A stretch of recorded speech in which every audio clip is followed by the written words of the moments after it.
Merci beaucoup, Monsieur Ning. Donc, effectivement, capter les délocalisations, mettre le pari sur les écosystèmes, comme l'a fait un peu le Maroc dans l'aéronautique et l'automobile, et aussi et surtout transformer les produits locaux pour améliorer le degré de transformation sont des enjeux qui aujourd'hui sont essentiels pour le Sénégal. Monsieur Troumba, pour l'expérience du Tchad, j'étais en septembre dernier à Paris lorsque le Tchad présentait le plan national de développement lors de sa conférence des bailleurs, donc avec une vocation industrielle assez importante. Pouvez-vous partager avec nous cette vision de l'industrialisation du Tchad comme modèle d'un futur développement?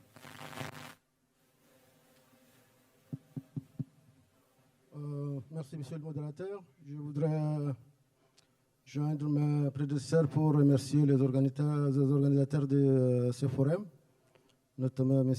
Moustapha Msaj qui a bien voulu m'inviter avec mon ministre. Malheureusement, mon ministre n'a pas pu faire le déplacement parce qu'il a des engagements impératifs. Donc, vous savez, au Tchad, notre économie dépend jusqu'à présent sur 2 ou 3 secteurs. Il y a le secteur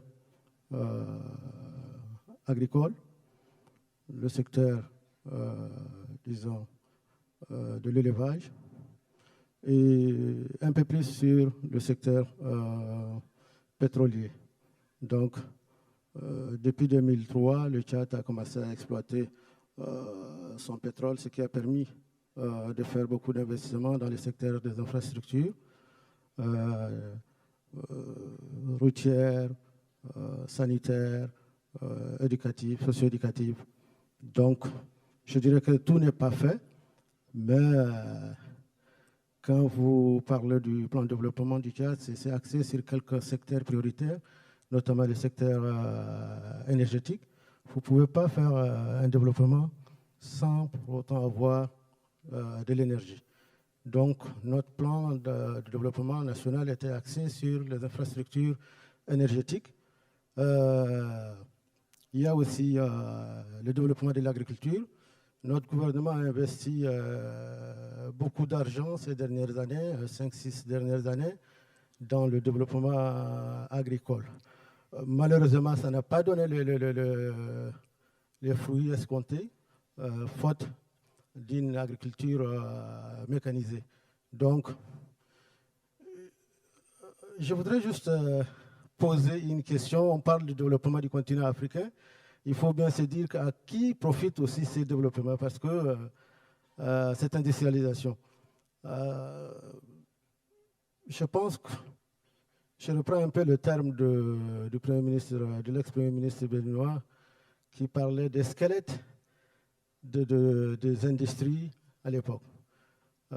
C'est vrai, au Tchad, nous avons par le passé eu la coton Tchad, parce que le Tchad était un producteur du coton.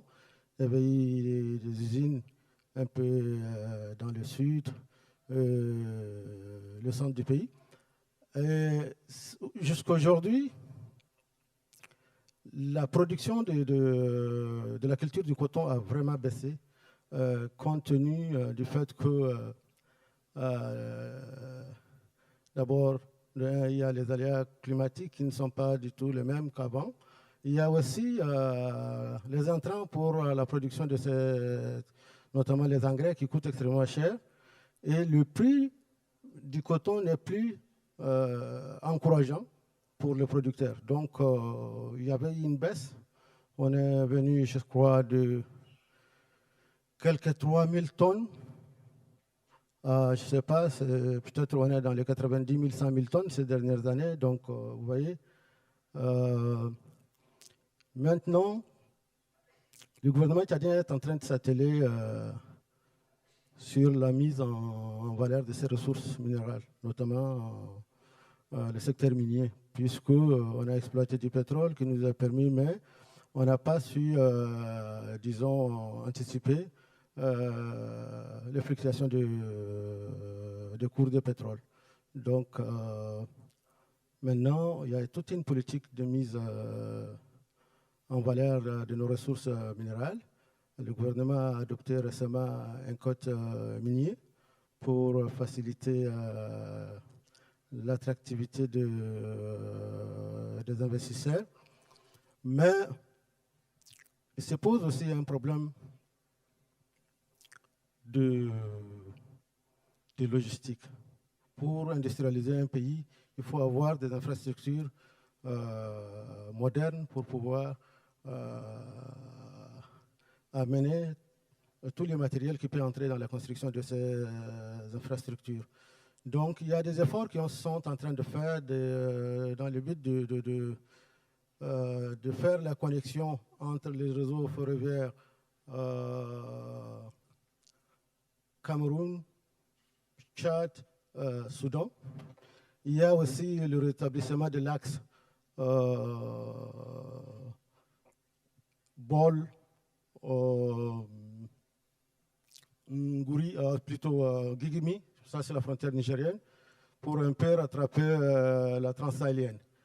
Donc, le gouvernement tchadien est en train vraiment de faire des efforts. Et il y a aussi, ce qu'il faut souligner, des réformes structurelles qui sont en train d'être, disons, validées, je crois très probablement au mois de mars, pour un peu pallier à toutes ces insuffisances. Pour le moment, dans le secteur, disons, pétrolier, on arrive à faire une transformation. On a une raffinerie au niveau à 35 km de la capitale qui déjà produit des produits pétroliers pour la consommation intérieure. Et aussi, il y a une zone économique qui est créée à Yarmaya pour la transformation de ces produits pétroliers, notamment le polypropylène et d'autres dérivés du pétrole. Donc, le Tchad est engagé à mettre aussi en valeur les terres arables. Nous avons à peu près, je ne sais pas, des milliers de terres, hein, je peux dire qu'entre 7 et 8 millions d'hectares de terres arables. Donc, dans ce sens, on est en train de discuter avec des investisseurs qui veulent mettre en valeur ces terres. Et je crois que mon ami du Sénégal a parlé d'une question qui est très intéressante. C'est celui aussi d'avoir du personnel qualifié qui peuvent s'associer à ces genres de projets. Malheureusement, quand on parle de l'industrialisation, il faut aussi beaucoup avoir du personnel technique. Et aujourd'hui, ce qu'on constate au Tchad, on forme beaucoup de candidats littéraires, des gens, de financiers, des gens de petits métiers, mais très difficilement des gens qui font des grandes écoles, qui peuvent contribuer aussi au développement industriel du pays.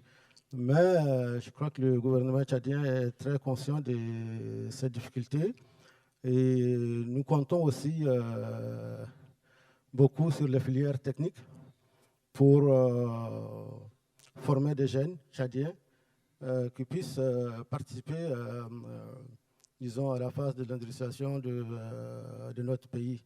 Et vous savez aussi que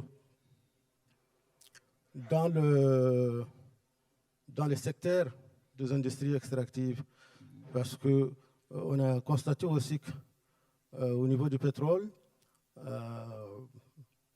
il y a un manque de spécialistes.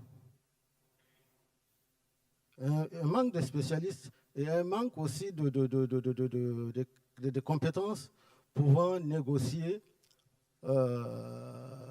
avec les contrats avec les investisseurs. Donc, sur ça aussi, je crois que le Tchad, compte tenu de son expérience de l'exploitation du pétrole, a pu cerner toutes ces difficultés. Et dans les cadres de plan d'action, la formation est mise, la formation des cadres est une priorité aussi du gouvernement tchadien. Donc, voilà les quelques pistes. Okay. Pistes que le gouvernement tchadien, à travers le plan national de développement est en train de mettre en place. Merci.